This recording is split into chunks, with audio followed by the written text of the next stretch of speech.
नमस्कार दोस्तों, मैं दीपक कौशिक आप लोगों का स्वागत करता हूं। हमारे ऐप स्वामीनाथन एग्री इंस्टीट्यूट पर स्वागत करता हूं। और हमारा जो एक कोचिंग संस्थान है यह जयपुर में गुजर की थड़ी पर स्थित है। जैसा कि आप लोगों को पता है, अपना एक टॉपिक चल रहा था, दुर्गों का टॉपिक चल रहा है और दुर्गों के टॉपिक में मैं 2 से 3 दुर्ग आप लोगों को पढ़ा चुका हूं। अब एक और जो दुर्ग चल रहा है, अपना चित्तौड़गढ़ दुर्ग चल रहा था। चित्तौड़गढ़ दुर्ग की मैं 2 क्लासें पिछली 2 क्लासों में पढ़ा चुका हूं, क्योंकि चित्तौड़गढ़ जो दुर्ग है काफ़ी बड़ा दुर्ग है, क्योंकि यह दुर्गों में भी सिरमौर कहलाता है प्यारे बच्चों। तो इतना बड़ा दुर्ग होने के कारण यह एक क्लास में कंप्लीट नहीं हो सकता है, इसको थोड़ा टाइम लगता है। इसी कारण से मैं आधा घंटे की ही क्लासें बना रहा हूँ। एक घंटे की क्लास बनाने से आप भी बोर हो जाते हैं और आप भी उस क्लास को कंसंट्रेट होकर नहीं देख पाते हैं, तथा साथ ही आपका डाटा भी ख़त्म हो जाता है।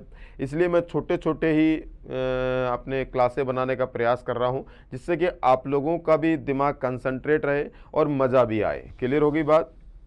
तो चलो अपन चलते हैं। जैसा कि पीछे की साइड आप लोगों को एक बढ़िया सा महल बना हुआ दिख रहा है। ये जो महल है, मैंने पहले पिछली क्लास में अपन जैन कीर्ति स्तंभ तक कंप्लीट करवा चुका हूं, और इसके साथ ही अपन अंदर और चल रहे हैं कि भाई अंदर और क्या क्या है चित्तौड़गढ़ दुर्ग के अंदर।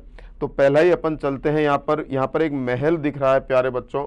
इस महल को क्या कहा जाता है? इस महल को पद्मनी महल कहा जाता है।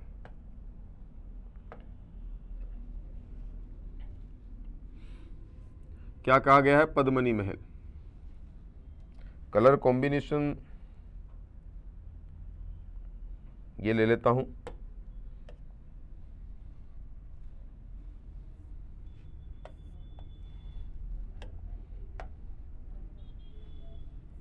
क्या कहा गया है इसको? पद्मनी महल।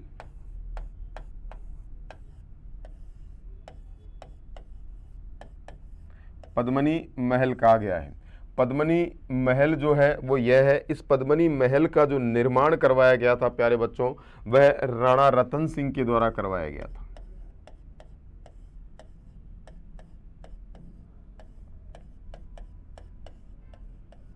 किसके द्वारा करवाया गया?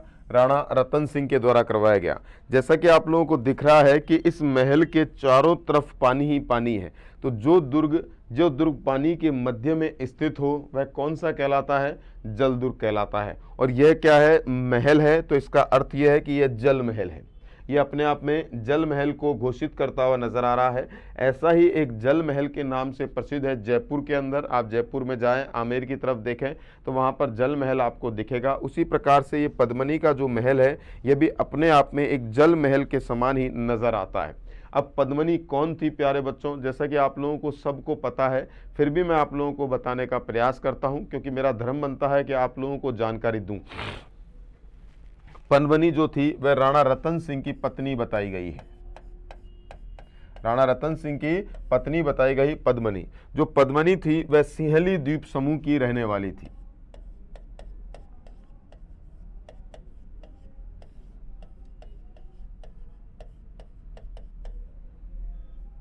सिंहली द्वीप समूह है की रहने वाली थी। अब सिंहली द्वीप कौन सा?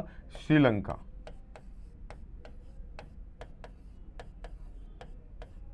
श्रीलंका की रहने वाली थी। तो श्रीलंका की रहने वाली थी। तो कहा जाता है कि यह इतनी खूबसूरत थी कि जब यह पान खाया करती थी तो पान का जो रस है वह गले में से उतरता हुआ नजर आया करता था। इतनी ज़्यादा गोरी और इतनी ज़्यादा खूबसूरत पद्मनी बताई जाती है। अब मैंने तो नहीं देखा, ना ही आपने देखा, बस ये है जो सुना वो मैंने आपको बता दिया, जो मैंने पढ़ा वह अपने ज़बान से आप लोगों को कह दिया। अब इसमें कितनी सच्चाई है कितना झूठ है ये तो ऊपर वाला ही जानता है। कि मैंने पढ़ा है यही कि पद्मनी जो है जब पान का बेड़ा खाया करती थी या पान खाया करती थी तो जो रस था वह गले में से उतरता हुआ नजर आता था। इतनी ज़्यादा यह खूबसूरत बताई जाती है और यही अंततः चित्तौड़ के साके का कारण बन जाता है। चित्तौड़ के साके का कारण बनता है। जो प्रथम साका हुआ था 1303 में, जब अलाउद्दीन खिलजी चित्तौड़ के दुर्ग के ऊपर आक्रमण करता है। राणा रतन सिंह उस समय राजा होते हैं और मुख्य जो कारण बताया गया है वह मुख्य कारण पद्मनी को ही बताया जाता है। इसके बारे में बताऊंगा प्यारे बच्चों। ये हमारा पद्मनी का महल है। जब आपको साके समझाऊंगा तो उस समय साके में आप लोगों को बताने का मैं प्रयास करूंगा कि पद्मनी का जो एक मिनट थोड़ा,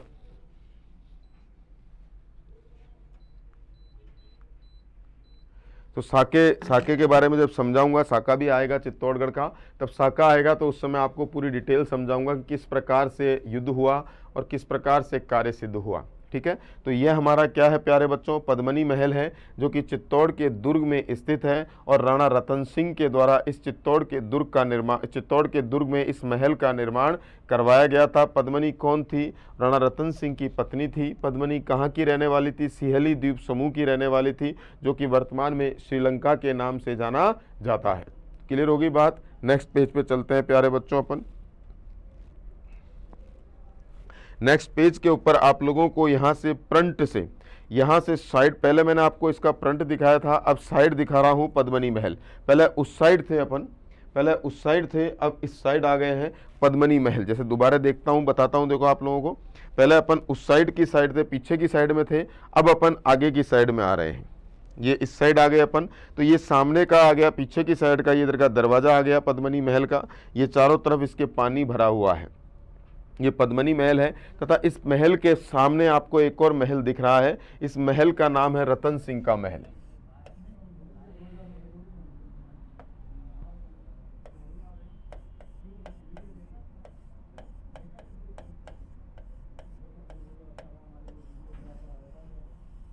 ये सामने दिख रहा है आपको, ये कौन सा महल है? रतन सिंह का महल है। क्लियर होगी बात? और यहाँ पर क्या है? पद्मनी का महल है। कहा जाता है कि रतन सिंह यहीं इसी महल की खिड़की पर बैठकर पद्मनी को देखा करते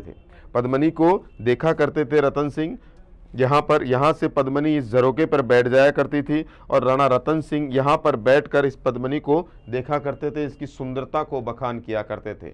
इतिहास कहता है कि जब अलाउद्दीन खिलजी चित्तौड़ के दुर्ग पर आक्रमण करता है तो अलाउद्दीन खिलजी नीति से काम लेता है और पद्मनी के लिए कहता है कि राणा रतन सिंह से कहता है कि पद्मनी को मुझे सिर्फ दिखा दो, एक बार मैं सिर्फ देखना चाहता हूँ।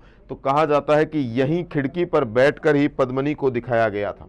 इसी दुर्ग की, ये रतन सिंह का दुर्ग है, इसी दुर्ग की खिड़की पर बैठकर ही पद्मनी को दिखाया गया था और तभी यही मुख्य रूप से मेवाड़ के पतन का कारण बना था और पद्मनी ने जौहर करना पड़ा था।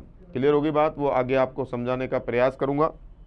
यह हमारे राणा रतन सिंह का महल बताया गया है, जो कि रतन सिंह के द्वारा ही बनवाया गया था।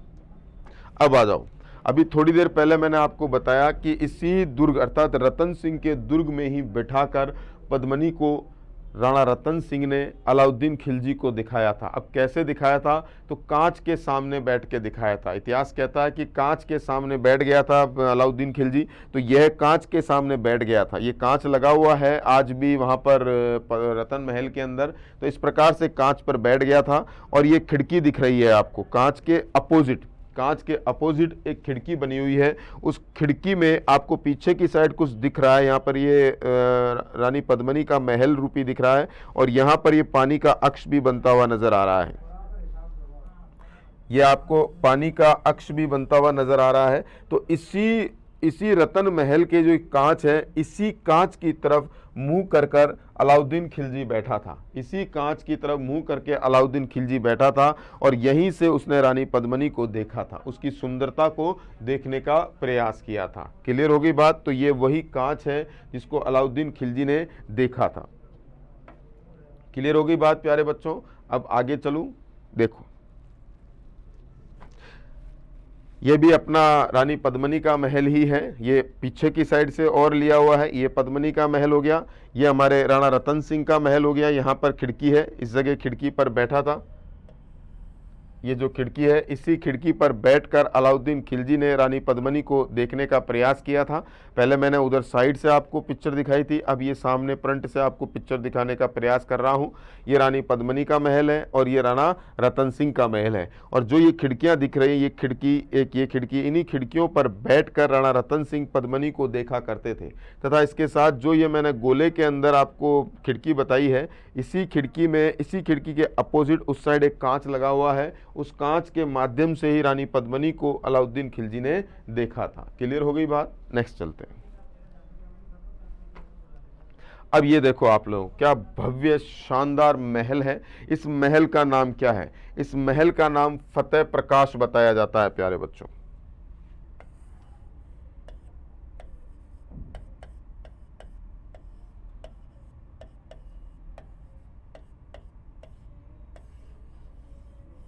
क्या बताया गया है? फतेह प्रकाश। इस फतेह प्रकाश का जो निर्माण है वह किसके द्वारा करवाया गया था? फतेह सिंह जी के द्वारा करवाया गया था। तो यहां मैं लिख देता हूं, फतेह प्रकाश का निर्माण किसके द्वारा करवाया गया? फतेह सिंह के द्वारा करवाया गया।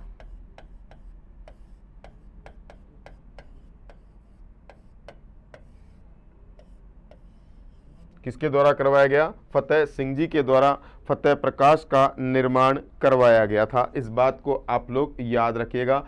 सीधा एग्जाम में आता है फतेह प्रकाश का निर्माण किसके द्वारा करवाया गया? तो फतेह प्रकाश का निर्माण किसके द्वारा करवाया गया? फतेह सिंह जी के द्वारा करवाया गया। एक बात याद रखना, फतेह महल अलग है और फतेह प्रकाश अलग है।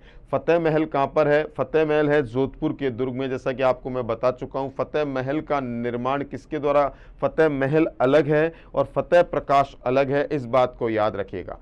फतेह महल का जो निर्माण करवाया गया था वह अजीत सिंह राठौड़ के द्वारा करवाया गया था, जो कि जोधपुर में रियासत के राजा थे। इस बात को याद रखिएगा, मैं पिछली क्लास में पढ़ा चुका हूं इस बात को आप लोगों को। तथा फतेह प्रकाश कहां पर स्थित है? तो फतेह प्रकाश चित्तौड़गढ़ दुर्ग में स्थित है। सिर्फ अंतर कितना सा है? प्रकाश का अंतर है। वहां पे महल लिखा हुआ है, यहाँ प्रकाश लिखा हुआ है। और इसका निर्माण किसके द्वारा करवाया गया था? फतेह सिंह जी के द्वारा करवाया गया था। इस बात को आप लोग याद रखिएगा। क्लियर हो गई फिल्म दिमाग में?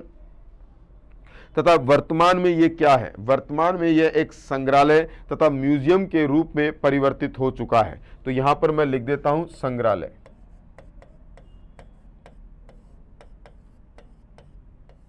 संग्रहालय बोल दो या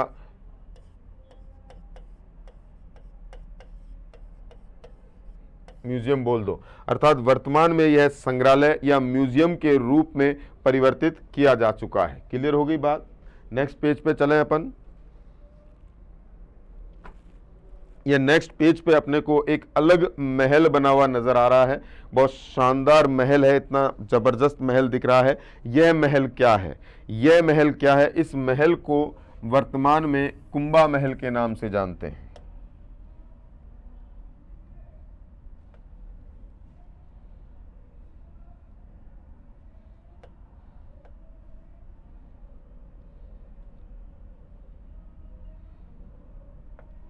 किस नाम जानते हैं? इसको अपन कुंभा महल कहते हैं।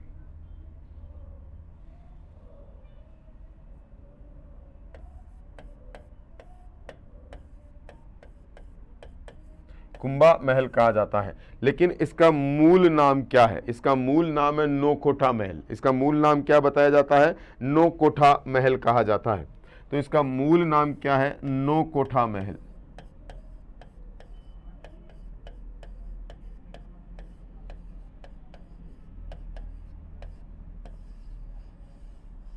इसका मूल नाम क्या बताया गया प्यारे बच्चों? नौकोठा महल बताया जाता है। इस नौकोठा महल का निर्माण किसके द्वारा करवाया गया था? तो पृथ्वीराज सिसोदिया, पृथ्वीराज सिसोदिया की दासी के पुत्र, पृथ्वीराज सिसोदिया का ही पुत्र हुआ, लेकिन दासी के गर्भ से उत्पन्न हुआ पुत्र था, जिसे बनवीर कहा जाता है। तो पृथ्वीराज सिसोदिया के दासी पुत्र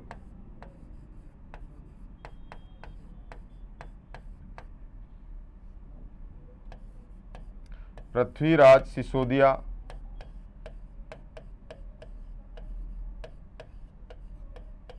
पृथ्वीराज सिसोदिया के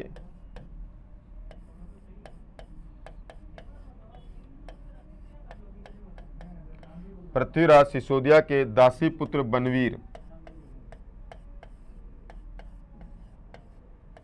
दासी पुत्र बनवीर के द्वारा इसका निर्माण करवाया गया था। क्लियर हो गई बात प्यारे बच्चों? बनवीर जो था इस दुर्ग को अंतः दुर्ग बनवाना चाह रहा था। क्या बनवाना चाह रहा था? अंतः दुर्ग। अंतः दुर्ग क्या होता है? ऐसा दुर्ग जो दुर्ग के भीतर बनाया हुआ दुर्ग हो, उसे अंतः दुर्ग कहा जाता है। अर्थात अंतः दुर्ग में तब्दील करवाना चाह रहा था। इसी कारण इसको इतनी भव्यता के आधार पर उसने इसका निर्माण करवाया था। लेकिन कालांतर में आक्रांताओं के कारण, लड़ाई दंगे होने के कारण इस दुर्ग का पुनः जो निर्माण करवाया गया था या इसका जीर्णोद्धार करवाया गया था वह कुंभा के द्वारा करवाया गया। इसी कारण से इसको कुंभा के महल के नाम से जाना गया। क्लियर होगी फिल्म दिमाग में प्यारे बच्चों। इसी दुर्ग के अंदर एक स्थान बताया गया जिसे कंवरपदा महल कहा जाता है। क्या कहा जाता है? कंवरपदा महल। इसी दुर्ग के अंदर ही कंवरपदा,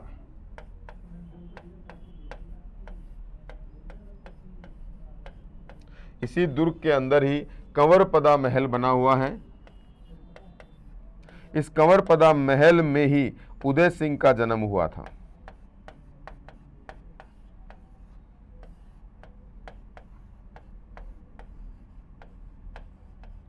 इस कंवरपदा महल में ही किसका जन्म हुआ था प्यारे बच्चों? उदय सिंह का जन्म होता हुआ नजर आता है इसी कंवरपदा महल के अंदर। क्लियर हो गई बात। अर्थात 9 कोठा महल के अंदर भी एक और महल है जिसका नाम है कंवरपदा, तथा इसी कंवरपदा में उदय सिंह का जन्म बताया गया है। तथा यहीं पर ही जो बनवीर था दासी पुत्र, यहीं पर ही बनवीर ने उदय सिंह की हत्या करने का पूरा प्रयास किया था।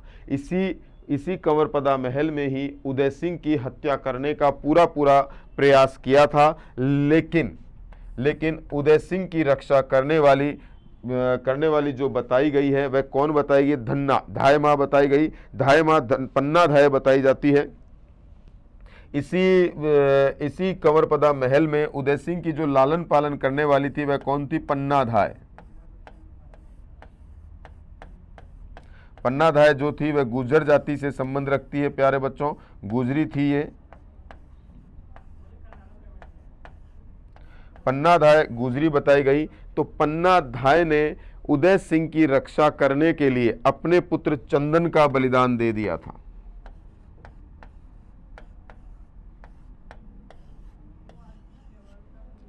किसका बलिदान दे दिया था? अपने पुत्र चंदन का बलिदान पन्ना धाय ने दे दिया था और अंततया चंदन मारा गया था और उदय सिंह बच गया था।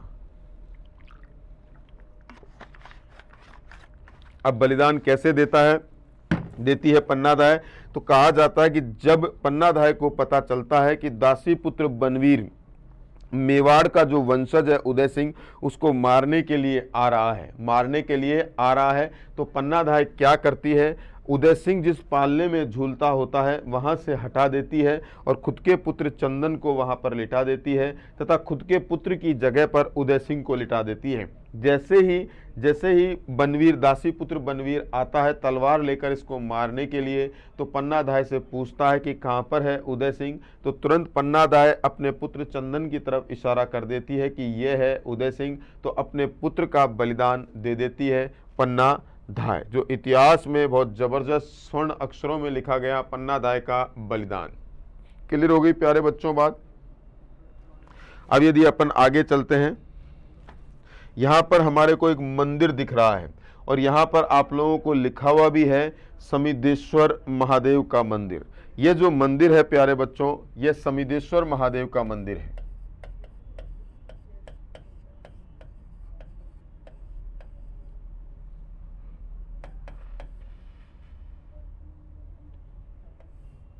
समिदेश्वर मंदिर बताया गया है।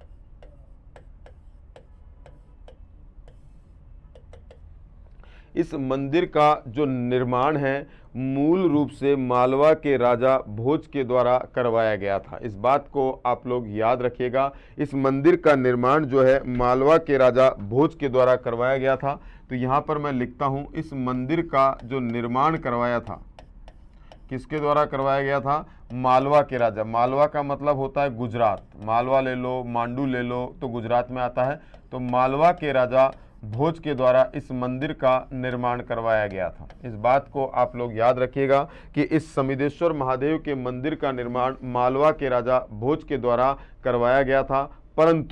परंतु इस मंदिर का जो जीर्णोद्धार है, जो इस शानदार आकृति आप लोगों को यहाँ पर दिख रही है, वह किसके द्वारा करवाई गई थी? यह मेवाड़ के राणा मोकल के द्वारा करवाया गया था।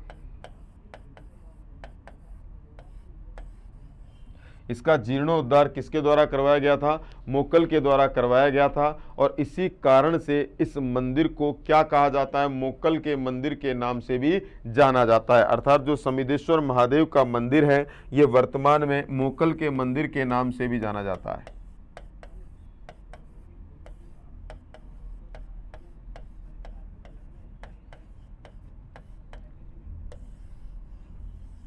और मूल रूप से इसके निर्माता कौन थे? मालवा के राजा भोज मूल रूप से इसके निर्माता बताए जाते हैं, जो कि समिदेश्वर महादेव का मंदिर है, जो कि चित्तौड़गढ़ दुर्ग में स्थित बताया गया है। क्लियर हो गई फिल्म दिमाग में प्यारे बच्चों? अब यदि अपन आगे चलते हैं, यहां पर हमारे को एक और मंदिर दिख रहा है। यह मंदिर भी चित्तौड़गढ़ दुर्ग में ही स्थित है। अब यह मंदिर किसका मंदिर है? यह कालिका माता का मंदिर है।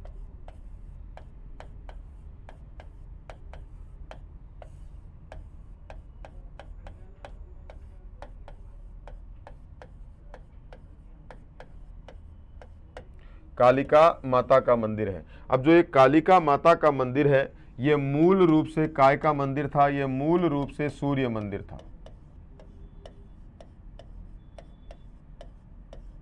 मूल रूप से किसका मंदिर था? ये मूल रूप से सूर्य मंदिर के नाम से जाना जाता है। क्लियर होगी बात? तो कालिका माता का मंदिर था, ये मूल रूप से सूर्य मंदिर था।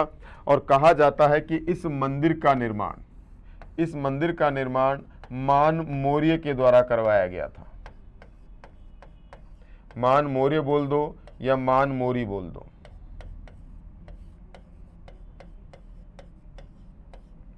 अलग अलग किताबों में अलग अलग शब्द मिलते हैं। तो मान मौर्य के द्वारा इस मंदिर का निर्माण करवाया गया। और आप लोगों को वैसे ही पता है कि चित्तौड़ का जो दुर्ग है, इस दुर्ग पर आक्रमण काफ़ी हुए, आक्रमणकारी आक्रांताओं ने काफ़ी आक्रमण किए। और इन्हीं आक्रमणों के कारण चित्तौड़ का दुर्ग सदैव ही आक्रमणों से घिरा रहा और सदैव ही यह चर्चा में रहा। क्लियर होगी बात? तो बार बार आक्रमण करने के कारण यह मंदिर की जो सूर्य भगवान की मूर्ति है वह आक्रांताओं के द्वारा तोड़ दी गई थी। आक्रांताओं के द्वारा क्या कर दी गई थी? तोड़ दी गई थी। अब तोड़ दिए जाने के कारण कालांतर में इस मंदिर के अंदर कालिका माता या कालका माता की मूर्ति को स्थापित करवा दिया गया।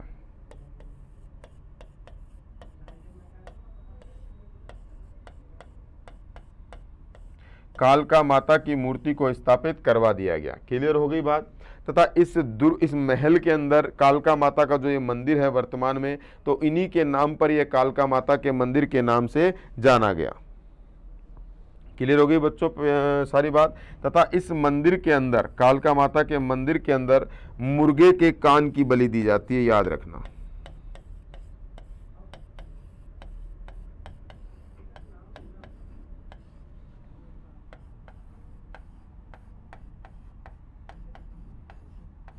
क्या दी जाती है? मुर्गे के कान की बलि कालका माता के मंदिर में दी जाती है। अगर एग्जाम में आता है कि मुर्गे के कान की बलि कहाँ दी जाती है, तो कालका माता के मंदिर में ही मुर्गे के कान की बलि दी जाती है।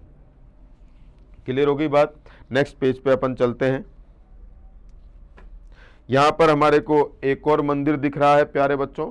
पहला मंदिर अपन ने कालका माता का मंदिर बताया, यह एक और मंदिर हमारे को यहाँ पर दिख रहा है। इस मंदिर पे काफ़ी सारी हमारे को मूर्तियाँ भी दिख रही हैं। भगवान शिव जी के शिवलिंग भी काफ़ी बने हुए नज़र आ रहे हैं। यहाँ पर हमारे को त्रिशूल भी काफ़ी नज़र आ रहे हैं और झंडे भी काफ़ी बढ़िया बढ़िया लग रहे हैं। तो यह जो मंदिर है, इधर भी एक त्रिशूल है। तो ये जो मंदिर है यह तुलजा भवानी का मंदिर बताया गया है।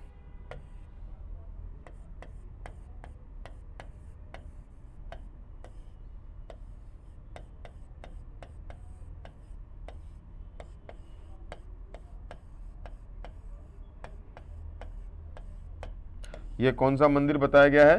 तुलजा भवानी के मंदिर के नाम से यह मंदिर जाना जाता है। क्लियर होगी बात? तो तुलजा भवानी का यह मंदिर बताया गया है। यह जो मंदिर है तुलजा भवानी, यह छत्रपति शिवाजी की आराध्य देवी है।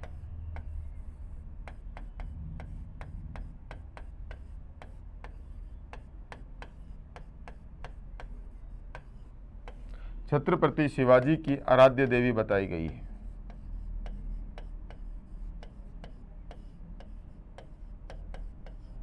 तुलजा भवानी छत्रपति शिवाजी की आराध्य देवी के रूप में पूजी जाती है। इस बात को आप लोग याद रखिएगा कि तुलजा भवानी का मंदिर कहाँ पर स्थित है, तो तुलजा भवानी का मंदिर चित्तौड़गढ़ दुर्ग में स्थित बताया जाता है। क्लियर होगी बात।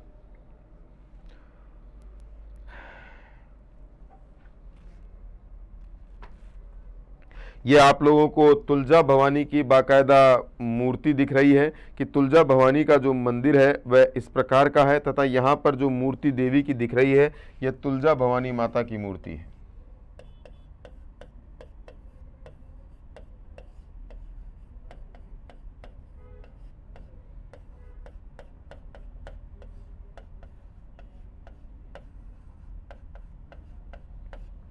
क्लियर हो गई बात। नेक्स्ट पेज पे अपन चलते हैं। यहां पर हमारे को एक और मंदिर देखने को मिल रहा है। एक और मंदिर अपन देखते हैं तो यह मंदिर किसका मंदिर है, यह कुंभ स्वामी का मंदिर है। किसका मंदिर है, यह कुंभ स्वामी का मंदिर बताया गया है प्यारे बच्चों।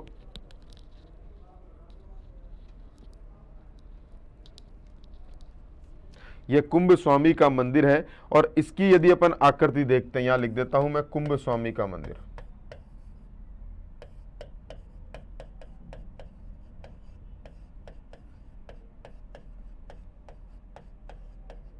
इसकी जो आकृति देख रहे हो आप, इसकी जो चित्रकारी दिख रही है आपको, इसकी चित्रकारी को देखकर ही आप अंदाजा लगा सकते हो कि यह जैन मंदिर होगा। तो प्राचीन समय में कुंभ स्वामी का जो मंदिर था मूल रूप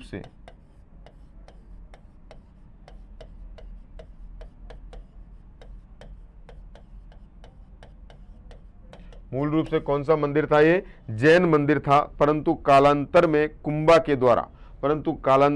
कुंभा के द्वारा इस मंदिर का जीर्णोद्धार करवाया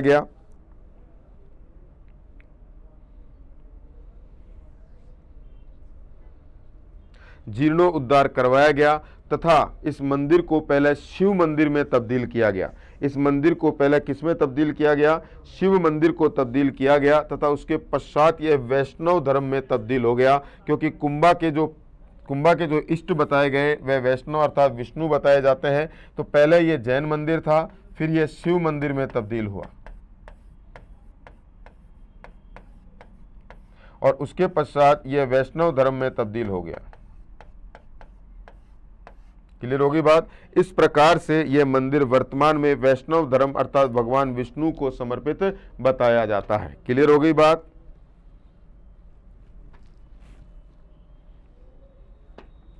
इसके साथ प्यारे बच्चों मैं दीपक कौशिक आज की क्लास यहीं समाप्त करता हूं। अगले कालांश के अंदर और आगे चित्तौड़गढ़ दुर्ग को समझाने का प्रयास करूंगा, क्योंकि काफ़ी बड़ा है चित्तौड़गढ़ दुर्ग। तो छोटी छोटी क्लासों में ही आधा घंटे की क्लासों में ही ये कवर होगा। एक साथ यदि मैं 2 से 3-4 घंटे की क्लास ले लूँगा तो आप लोगों के भी समझ में नहीं आएगा। तो इसके साथ मैं आज्ञा लेता हूँ। दीपक कौशिक, नमस्कार सर। नमस्कार। जय हिंद, जय भारत, जय राजस्थान।